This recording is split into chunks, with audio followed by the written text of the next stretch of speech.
Even an evil habit of yours, I laugh when nervous as fuck. Yeah, I know. No one else knows that about me. We did it to me. I know.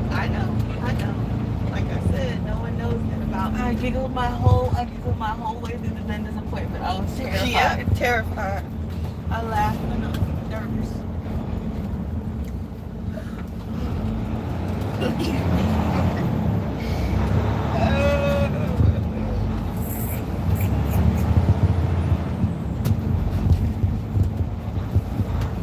Turn the lights on.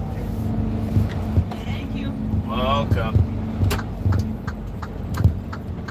You like that, Jay?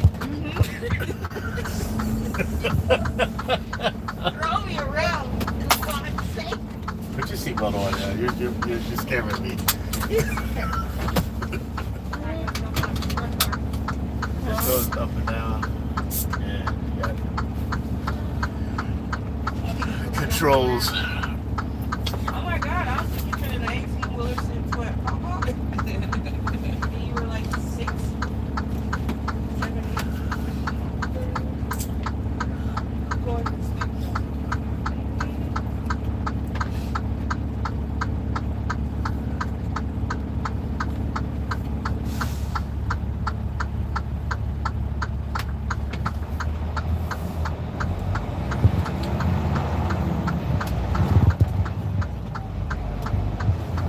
Me first.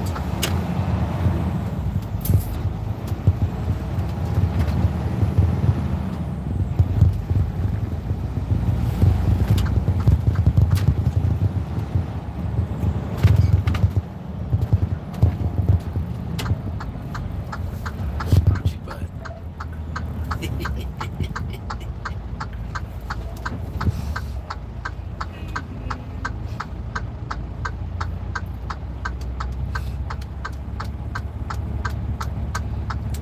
Can you tell the difference between a black person and an African person? It's always up in the forehead. It's all in the forehead, right? Maybe the jawline. That's a good boy shot.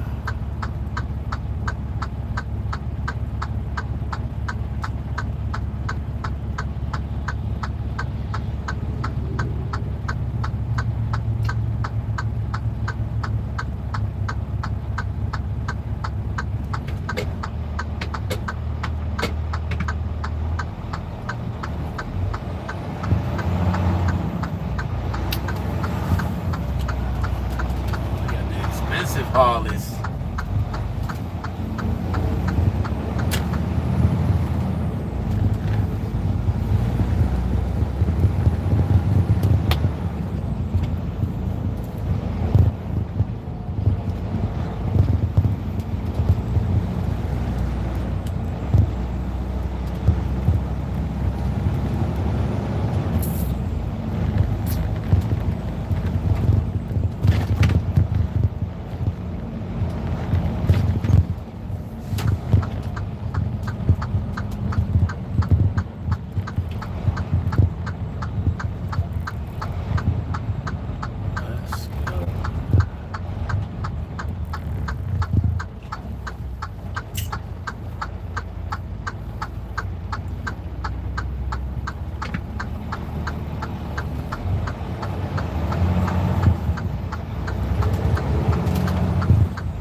That's great. Hello. Let's go for a ride.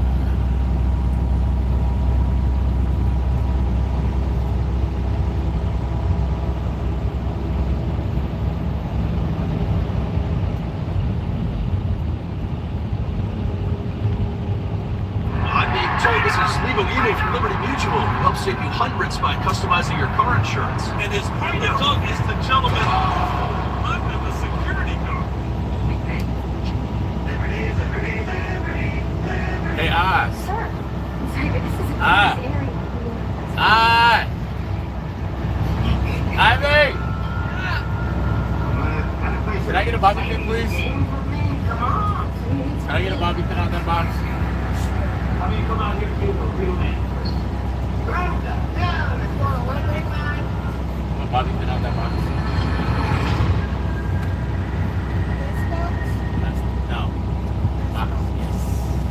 All right, what's going on, you guys? Nick here with Nick's Strength and Power. I've got a couple of interesting stories for you guys today. The first story that I've got for you guys today, a lot of people are actually talking about men's physique today, specifically Jeremy Buendia winning the Sasquatch Pro. Now, honestly, you guys know, I don't typically watch a lot of men's physique. I don't follow it super closely. But the Jeremy Buendia comeback is something that fascinates me because Jeremy Buendia's Olympia reign from 2014 to 2017, those are like some of my prime getting into covering bodybuilding years until he was still winning every Olympia. So I remember very clearly that initial reign of Jeremy when he won those 4 titles. And of course, all the drama and the offstage stuff, Jeremy was a pretty big figure in the industry back then. Of course, the last 2 times that we saw him on the Classic Olympia stage, 2018, 23, where he made a comeback after, I guess that would have been a 5-year hiatus, and he was 8th place at the 2023 Olympia. So now he's back this year, in 2025, after a 2-year hiatus. You can put that back underneath. Looking to get a 5th and final men's physique. On the right side. Now, I think the general consensus about Jeremy at this show from men's physique fans is that he looks great. And people are, I think, a little bit more optimistic about his odds at the Olympia this year. My first thought was, A, he looks great. And B, my second thought is he should go to Classic Physique. I think in an era like right now, where we're talking about all these big crossovers, Keon to open, Urs to open, Stefan Matala to open, we haven't had a very successful Classic Physique, men's physique transition from men's to Classic. I think since Logan Franklin. Don't look too high to the TV. A very successful crossover. But I was looking at Jeremy in this, and specifically this picture that Will Whitman took, where Jeremy Buendia is hitting a classic pose, the crucifix pose. And when I look at the size that Jeremy carries, when you look at his lower body, even though he's got board shorts on, you can tell that he's got some wheels. I think regardless of what happens at this year's Olympia with Jeremy Buendia, I think he could make a really cool crossover to Classic Physique, maybe next year. No, on the Presque Isle. I think he really has the Taking structure a drive. for it, and I think he's got the size for it. I think he looks, to me, and I'm not a very good, I don't have a very good judgment for this. Pink potatoes? To me, he looks a little muscular for men's physique. And I look at this physique that he brought this weekend, and I can see this physique doing well in Classic. Well, let me know what you guys think in the comments down below, and I'm excited to watch the men's physique Olympia this year, even though I don't know much about men's physique. I'm just going to watch it. I'm excited to get up there. You want to play in the dirt? And pick Obviously, regardless of whether I watch it or not, I think it'd be massive if he was able to come back and get that 5th title. Don't play. Now, next up in the latest physique update from Nick Walker. Finally, we haven't seen much from Nick Walker in the last couple of weeks, and it acknowledges that in the caption of this post. It's been a while. Now, it's updates like this that get me really optimistic about Nick's chances. It's just, Nick has this characteristic, kind of this untangible freak factor. Obviously now he's taking advantage of really good moonlighting in this picture. He's just got this theme, just this quality to his physique. This update and some of the updates that we had seen from him recently, it's kind of this intangible freakiness. Obviously he's big, obviously he's round, he's in good condition, but he just has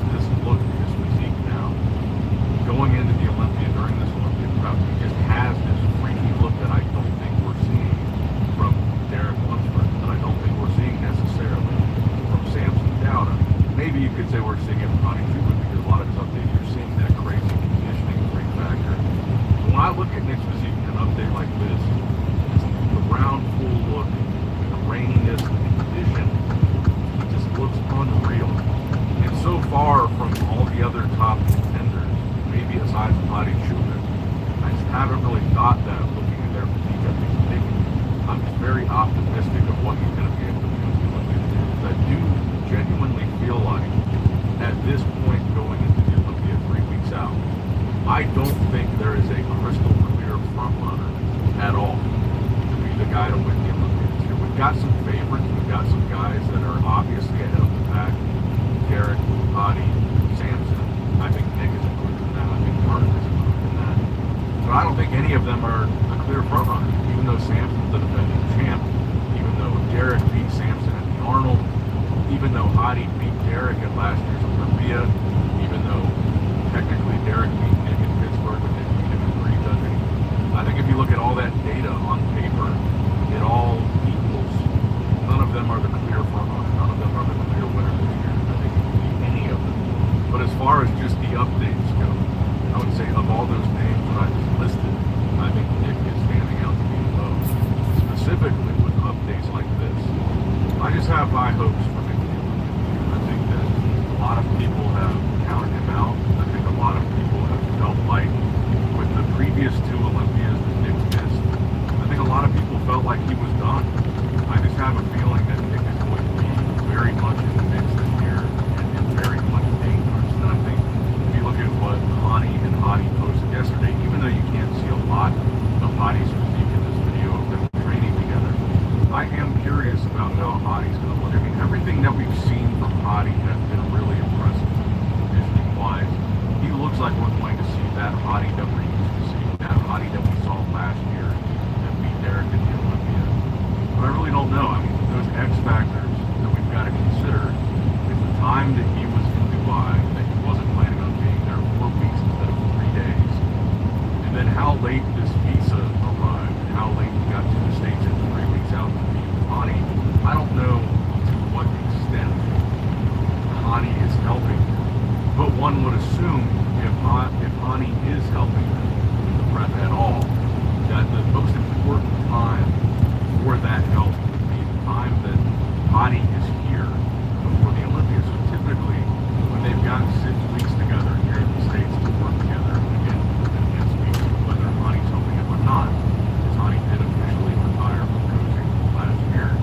But I think you've got to factor in that 4 weeks that he was in Dubai, and then also factor in that he's only going to be here for 3 weeks with Hani, and Hani's going to help him at all. So if he showed up and he was way off or whatever because of the 4 weeks that he was in Dubai unexpectedly, I feel like that's a very limited amount of time for them to try to turn it around if they do work together at all, compared to them typically having 5-6 weeks together before the Olympia to see him in person and figure out what they're going to do.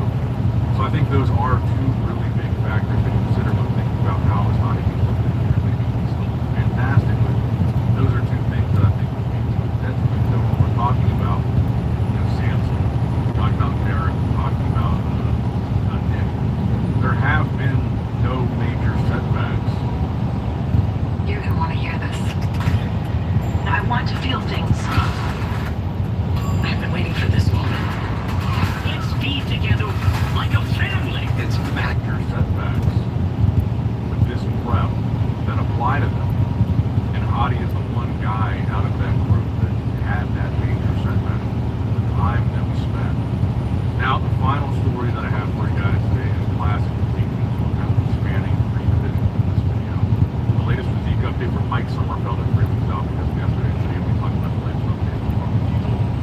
Mike Sommerfeld looks freaky here, there's no other way to say it. I will say, when we talk about whether he's plastic or not, I don't think that you can look at that front double bicep and say that, at the very least, him in that pose, you can't say he's not plastic. Everything about that pose, I think, when you're talking about maybe he's too muscular or whatever, you're talking about more, I think, the side, the back, most muscular type poses. But his shape and his structure in that front double bicep, the lat to waist ratio, it's insane. The fact that he's also hitting a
drive on the right You know, shoulder. 2023 Arnold Classic. Speed limits, what I've seen I think is. most notably, West putting back-to-back Arnold Classic Ohio BMW titles in 2024 and having a worse Olympia placing than the year before. So the Arnold Zach, results number one fan, huh? historically have had nothing to do with each other. And actually, I should correct that very first Classic Arnold Classic, Breon did win the Olympia that same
something real big. Third fleet? We want equipment. Oh, yeah. No cleats, dress shoes. Let me a close cheaper for you because they're smaller. This seems surreal sometimes. You know what I'm saying? How many times have I heard Eli's your daddy? Oh, Sam, is that who I think it is? No. Let's just stay on. What are you doing? I didn't put it in yet. You weren't born yet. No.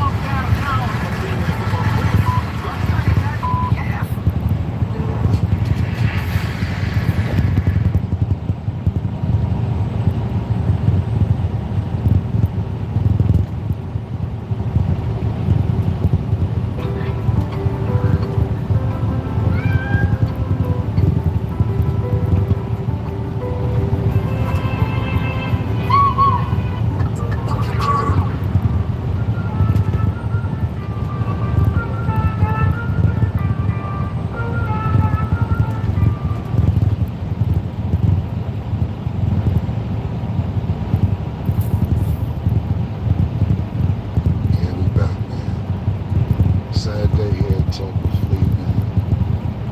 It's the last time I'll be addressing the goofy godfather. Yeah, the goofy godfather, Snaggletooth, Yuck Mouth, Caribbean, Pirates of the Caribbean.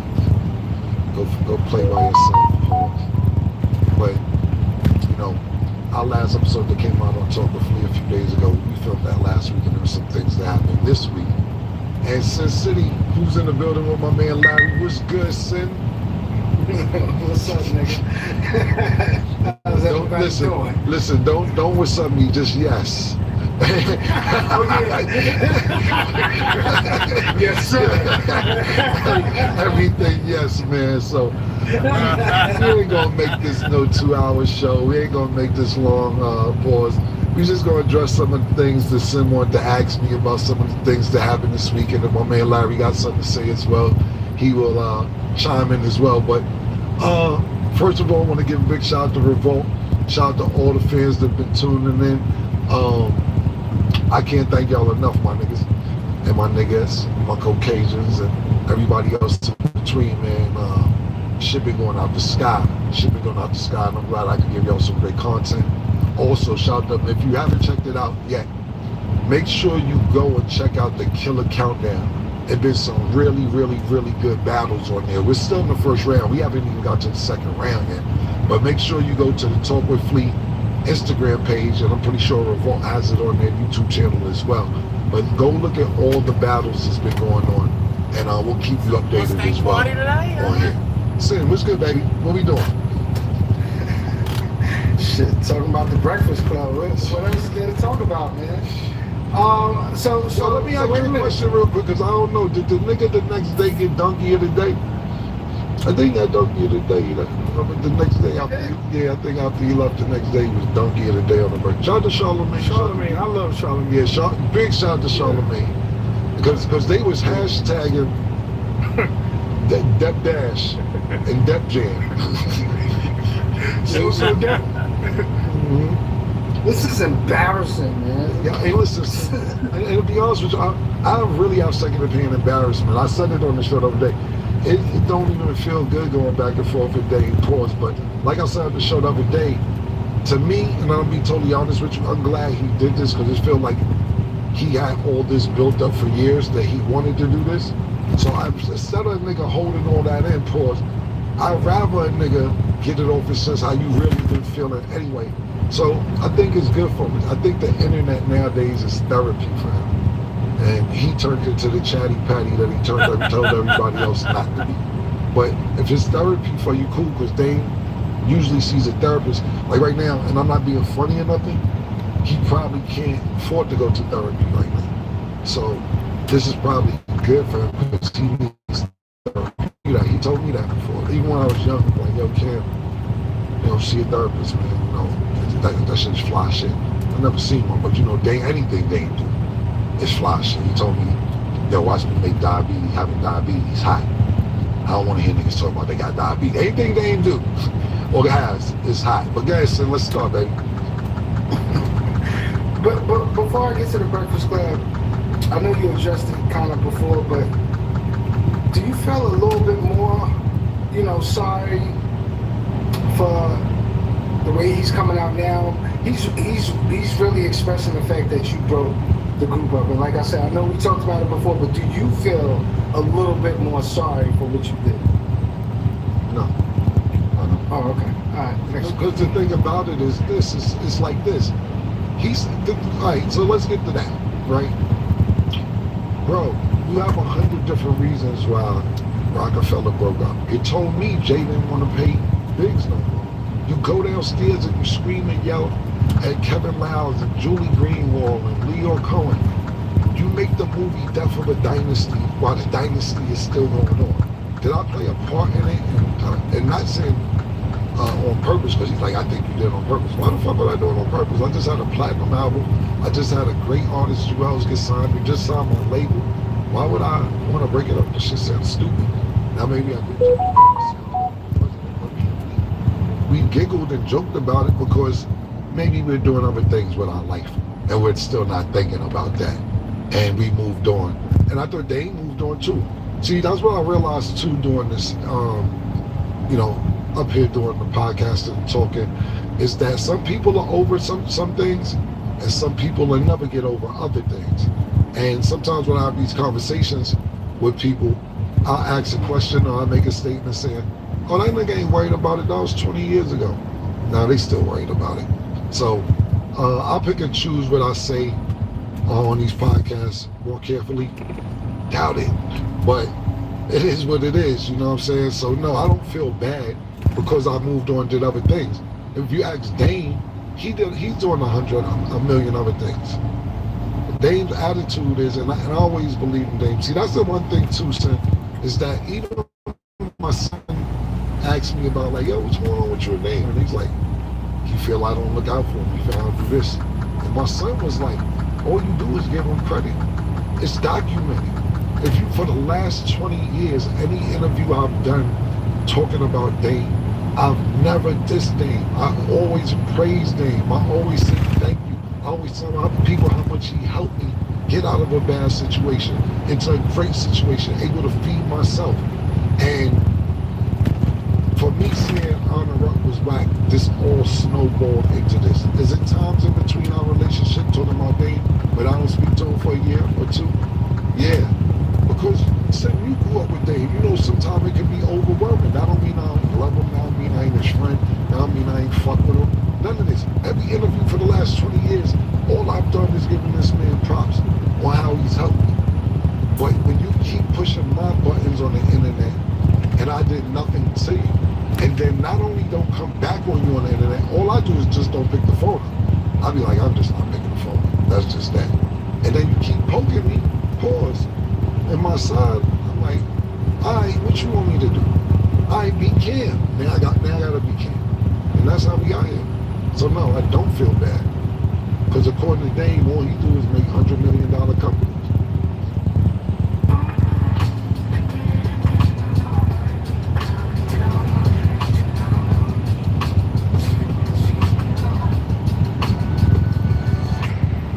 So no, I don't feel bad. Because according to Dame, all he do is make $100 million companies. It's I sold Rockefeller for $100 million, Rockaway $100 million, I'll make another $100 million company. Why are we dwelling on this if that's all you do?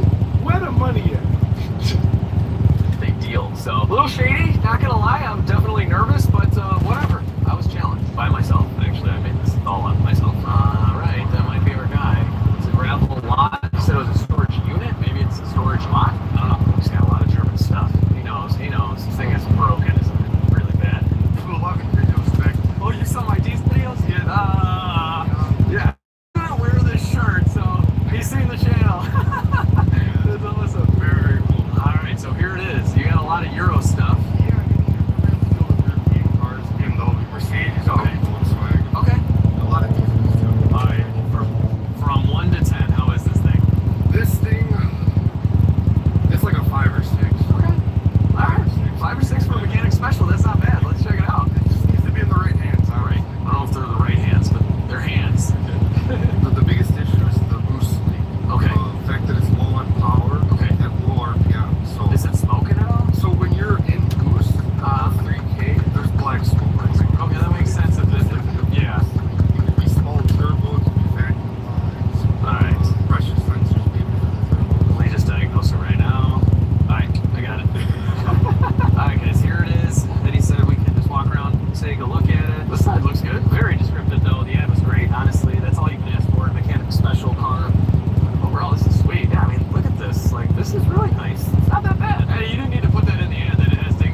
This one's plugged up, I'm assuming because of stuff they deleted, but there are a bunch of vacuum lines in here. They don't look the best, so we're gonna inject some smoke. I'm gonna remove this T25. Drop it. Yep, and let's see if I can pull this back. Yep, it's in there pretty good. This is not coming out, and everything's so brittle. Yeah, I got an idea. Let's remove this, and that line goes right to the brake booster. So on a diesel, it doesn't produce any vacuum.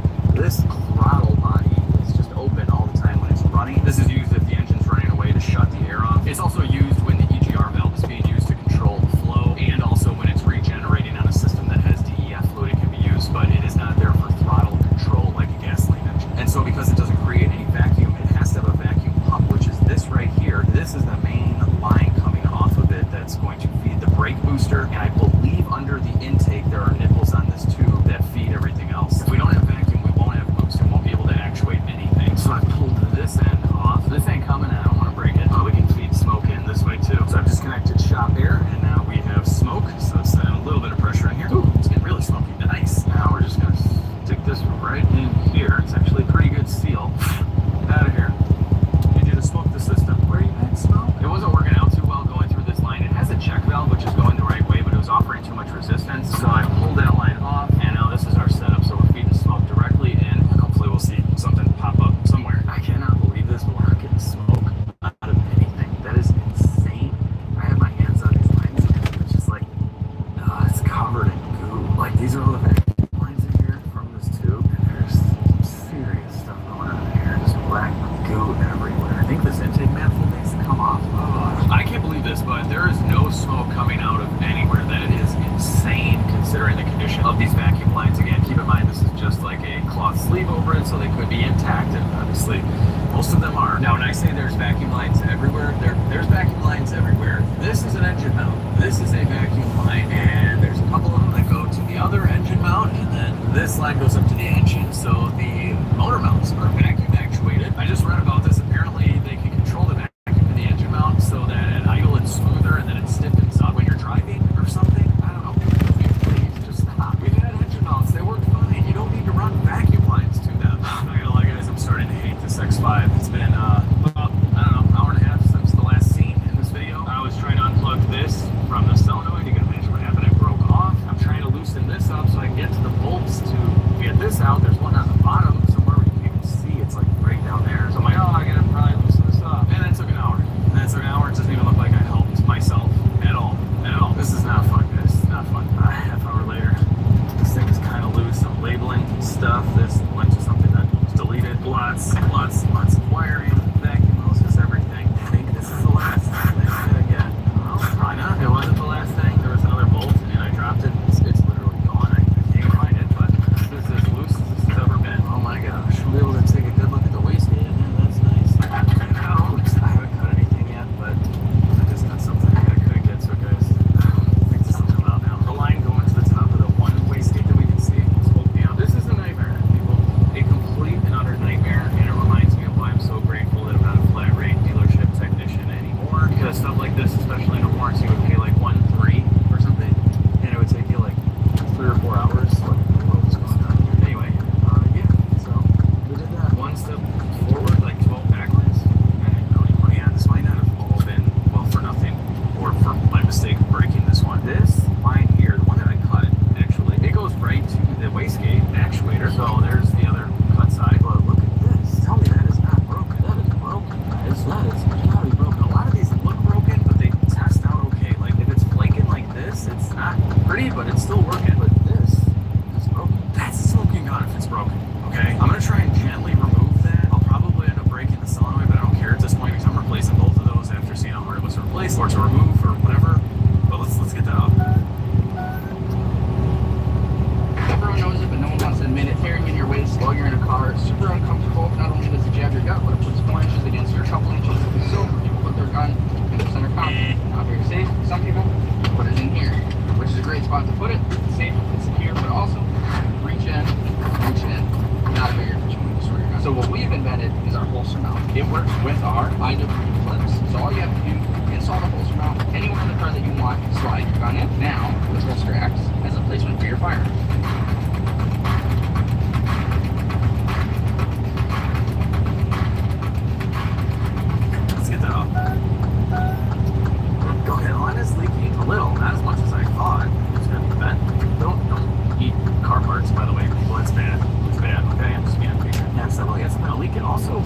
itself could be leaking too. Listen to this when I suck on it.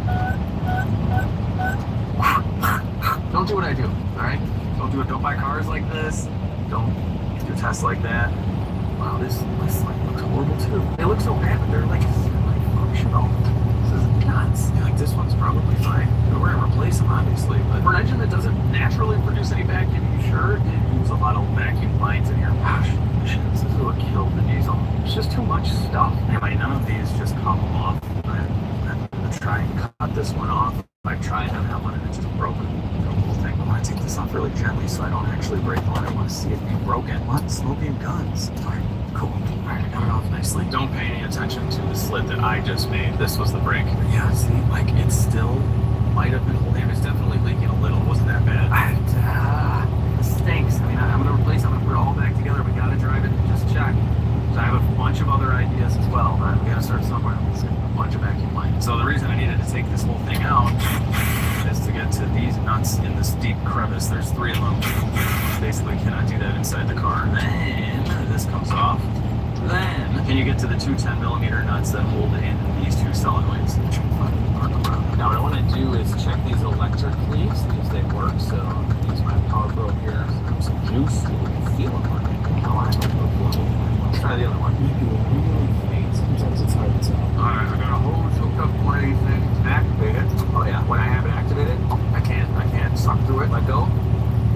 And I can. Okay, it's working. Just very quiet. These guys are on order, so our next test is some boost leak before we put our new radiator in, which is now in the shop. That took about 2 days to get live because we have access to the air cooler and all of its tubing and everything. We want to test it. So this is a boost leak tester. Pretty neat kit I found on Amazon. So this will fit in many different size pipe and you just have your air fitting on top. And these are little blockers. And then I found a bladder. So this is going to block up the other end, in our case, this side. So I'll deflate it and fit this in here. So I've reattached this pipe with our cut. I just want to see how bad that's actually leaking, or if it's leaking at all. Pulling this up like that. It's blocking us. I already have this connected to shop air. The kit came with a regulator, which is nice. You don't want to just send it 100 PSI. So right now we're going to send it about 15. Whoa, okay. All right, and then that pops off. All right, now we got to reposition this. Might not be a bad idea just to hold it. Over our valve. Let's see where it's leaking from. There's going in here. Definitely here. Oh, yeah. That is definitely leaking. For sure. Okay, cool. We're going to replace it anyway, but it's just nice to visually see what's leaking. So let's replace this and then test again until there are no leaks at all, because we could have another leak and it's just taking the path of least resistance, which is that leak. We're going to replace this as a one-time use clamp, so let's trap it out. I gotta say, that's a thick clamp. Jeez. Alright, we're through. Okay, I'll spread this out with a screwdriver. Okay, now we should be able to take that off. Yeah, look at this. Look at this clamp. Like, there's no cut point, there's no nothing. Oh, there it is. Okay, yeah, I don't have any kind of tool for that. But it doesn't really matter because I found a brand new one for $50, and we're just going to use a traditional clamp. So, pretty sweet deal. Comes with a new O-ring as well. And I found a new radiator, not for $600, but for 300 plus coolant. So, we're going to go 320 on the radiator. I have a way better marker, apparently. I see maybe hose or whatever, $50. So we are 370 deep. Well, plus the solenoids that are still not here, but we'll add more stuff as we go. Using a traditional style clamp, we can install our new hose or pipe or whatever you want to call this. I gotta say, this new piece is a very tight fit. Get some silicone on there. Jeez, it's never coming loose. Now we can tighten up this clamp. I'll have to clock this when we're ready to reinstall, but she's not there, man. It's never coming off. So with this tool, you need to kink this hose in order for it to hold. Otherwise, the air will rush out. Press below our bladder. Back up. Like so. Block this pipe. You know the drill. Open the valve. And that'll pop out. Okay. It really does help to hold this in there. I'm going to hold it, and now open the valve. There we go. We can have another leak. Let's find out. Stay.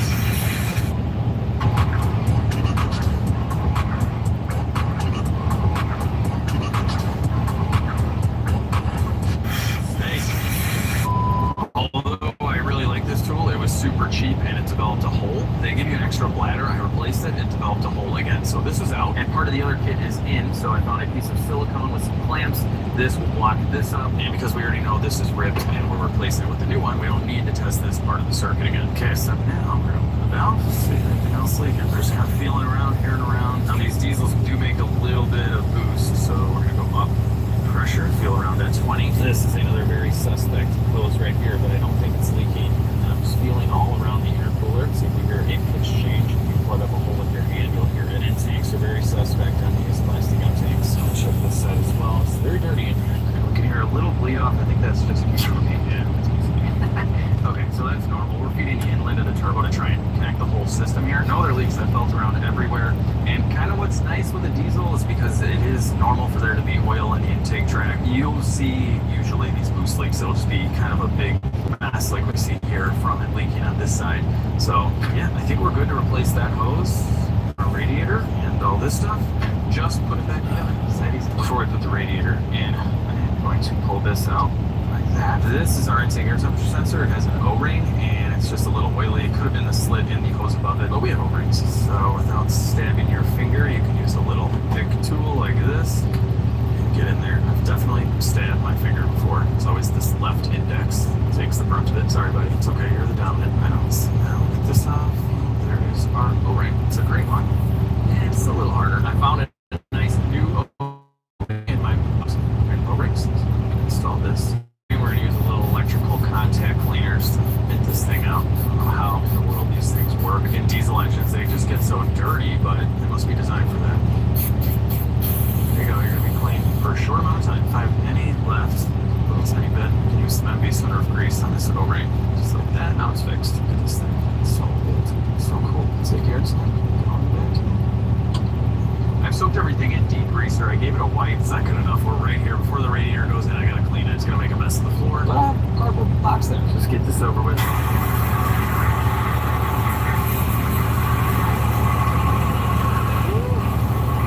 pretty satisfying. The floor is destroyed. Some of it went on the box, right? Try this up a little bit. It's so much nicer to work in here. With everything kind of clean down here, we can remove a really dirty part that wasn't bad yet, but this looks much better, and this is only possible with the radiator. Oh, I don't want to do this later. Yeah, this was like another 50 bucks. Not too bad. All right, that's an intercooler pipe too, so let's change this. 100. Nice. Moving up, like get a bad one. All right, orange tube going in. This is kind of a pain in the butt to fit in there, that's for sure. Bottom orange intake tube is on. That was a pain in the butt to snap in. I don't know if it's because I bought an aftermarket one. It was slightly too long, but that hose took me like 30-40 minutes alone. I was sweating bullets. I was all covered stuff. It was horrible, but maybe that's the hardest thing I have left. Now, before we get our radiator in, I want to replace any vacuum tubing that would be easier to do with it out, like this one here. Pull this up, and that doesn't look to be in good shape. I'm using a really good quality vacuum tube, so it's super thick, and it's a nice tight fit. It's not going anywhere. It's beautiful. And I'm going to do this one at a time so I can even route it exactly the same way it was. So this was underneath all these other ones. Just pull it up. Got a good slice of this hose so we don't break up this valve here, so that's gone. And now we can pull it all the way out. There we are. One down, about 49 more to go. I've removed the hose off of the wastegate. While that's there, we better check it. So we have our little mighty vac, and we're pulling a vacuum. There we go. So far so good. She's holding. Can you hold 20? Oh, it's holding 20. Sweet. So while we're doing this, let's go ahead and make sure this actuator is moving the arm. Yep. Won't let go. Bam, perfect. Next, we're going to replace our boost solenoids. Oh my gosh. I thought there was a world where I could do this in there with wrenches and stuff. There's no world. This is the only way to do it. So just a couple tens. It's easy now. So swap this in for this one. Now, before we move on, we got to do these hoses. One thing at a time. This has a T right here, so I'll measure up a piece of hose the same length. Cut. To this port here, very nice fit, and then we're going to replace the T's too. I'm going to try and cut those out, or with new T's as well. So we got that going on. Looks like this shorty just goes right here. I think this is a tank, a vacuum tank, so I can measure this one. There, and we'll add that to this part of the T, and of course this isn't just going to come right off. No way. It's completely frozen on there. Sweet. I've got my razor in here, kind of sawing away. It's very important. A little twist. And it's of course got to make the sound that it broke, but it didn't. See, it wants to scare you. Now we go ahead and install this right away, guys. Don't forget, I almost just forgot right now which one did I just take off, top or bottom. We're good. So now we can see, since we've left this intact, that the last one is going right there. That is all done and connected. Now we can say goodbye to this. There's the other one. There we go. Goodbye. Okay, so those were easy and up top. This one goes down here. I'm trying to feel where it goes. I don't know. So let's this thing up. I found something exciting, something I'd kind of been looking for anyway. And I just pulled the hose off of it, so that, I don't know if I can point this out to you at all because it's crammed in here, but that is one of the turbochargers somewhere. Yeah, very hard for you guys to see, but right in there is the wastegate diaphragm. You can see right in the shadow of my finger is where the hose goes onto the little nipple there. In the shadow of my finger. That should be a song. Well, until it is a song, let's fish this out. There we go. It actually seems to be the one in better condition. I don't know, got pretty lubricated down there. Since we've located that wastegate actuator, this is a great time to test and see if it holds. It's holding. When these things leak, they usually just leak right away. But both solenoids are replaced, and surprisingly, I got both of them for $40. Not bad. I've bolted this back together with our solenoids inside. All of them are replaced with vacuum tubes, and I can start going back together with this mess. So there's 3 of these on top and then 3 on bottom. I'm curious, how tight is this with 3 on top? Yeah. Introducing our cutting-edge Smart Zoom reading glasses, co-developed by NASA engineers. No eye exam needed. These glasses automatically adjust to your vision needs. Yeah. Are you kidding me? I swear like an hour of the job is just getting to mostly one of the ones on the bottom. And you know what? There's a small possibility that one is not going back. I'll do the other ones. And by small, I mean a 1,000,000% chance. All right, I'm officially all done with vacuum line madness. Well, I mean, not completely done. I only replaced about half of it. The other half goes under the intake, but we found enough smoking guns, the cut line going to the wastegate, the torn boot. We found enough to put the radiator in, which was a smoking gun, and go drive this thing. We might have just fixed the boost issue. Maybe. I'm not throw out buddy. All I know is that I broke this tube right here. All right, there's that end. And I just got a new one from the dealership. It was $30. We'll go to the board later. I don't really feel like walking. Oh man, this piece of plastic goes onto another plastic tube. This all plastic cooling stuff is garbage. I'm gonna break that off too. Oh, yes, shimmy sham. Did it already remove the metal clip, so that's gone. This one comes with new metal clips. Do this at the same time. There we go. Perfect. Do not break. Not that it makes a big difference because there's so much carbon in here, but we did that a little clean. Plus half horsepower. Now this is much easier to do before we get the radiator and fan in, so let's just do it. And it's actually not easy to do at all because this is an aftermarket part. And although it is much thicker and better quality looking than the original, it is a very tight fit on this tube. It's probably a good thing. Nope. I think I got it. Yes. Give the old twist around. Twist. Don't break anything. Yes. It's radiator time, guys. Smooth sailing from here. Okay. We left all the difficult stuff behind us. The lightning is in the shop. That helps. It was actually kind of a pain to work on it. Anyway, this radiator is easy. This is the easiest part of the whole job. Maybe the fan. Maybe the fan's competition between these two. This radiator, it has like, there's little springs kind of on the side. It just pushes right past them. It's awesome. If only the radiator department and like the vacuum line department could come together on something, you know? One day, pre-lubricated these seals. Snap right down. Yeah, that feels good. All right, it is engine fan time. Back home. Actually, the stick boot is gotten away. Oh, I got it. Never mind. It's good fan. Good design. Good everything. I'm trying to be positive, guys. If we fix the boost issue and we fix the radiator, I haven't done all the math yet, but we wouldn't be that much into this car. Like definitely less than we negotiated down from the original asking price of $4,600. Since we get 4 double fingers crossed, people. My fan is back in almost. You guys want to see something really cool though? This is a little swing out. So if you see right there, finger of the shadow is, this is supposed to slide into it, but you can never get past the radiator with it, so it actually folds in. I can't really show you all the way, but it folds into this little area here, and then you swing it back out like that. And we have a top side cover as well. Before our air box goes in, let's clean up our mass airflow sensor. Just like that. That's all it takes. Use the right stuff though. Air box going on. Remove this out of the way. There we go. Okay, here's my mass airflow plug.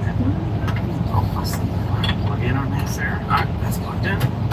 Getting there. Here is our intake tube. Nice. Looks like a diesel engine again. Sort of the final air intake tube. Is part of the project? Yes. Yeah, that's it. We'll leave the BMW beauty cover off for now. Just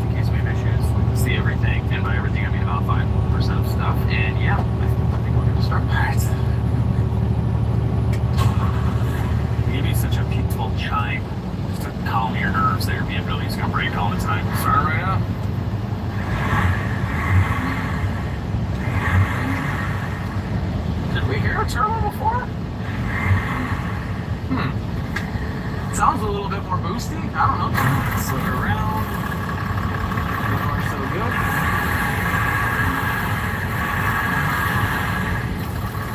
Okay, that's it. It's running. I'll go around looking for leaks if we don't have any. I'll go for a ride. I looked around. Everything is A-okay. Thumbs up. Here we go. Come on, BMW. Don't let us down. Don't let us down. Here we go, people. I keep trying to tell myself it feels peppier. I haven't moved. I haven't shot yet. Do we have boost? Do we have boost? Let's find out.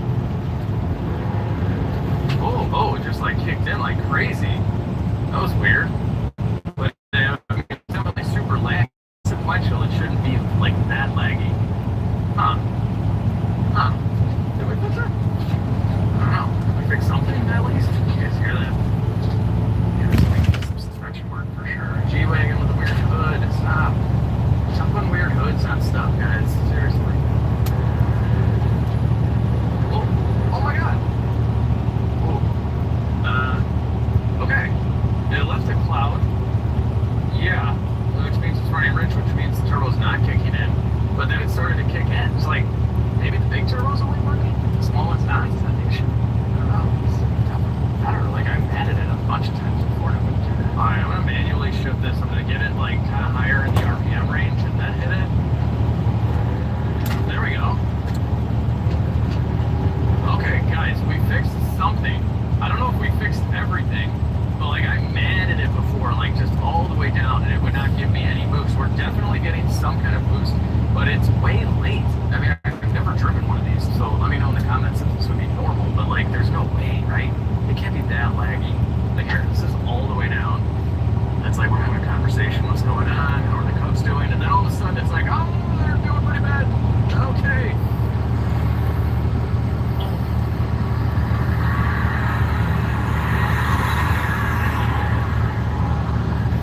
Yeah, no, that's crazy. It's got to be that. It's got to be the little turbo not working. Even when it's boosted, though, it's. I think this intake needs cleaning, guys. It's kind of smoky. It's been 3 years of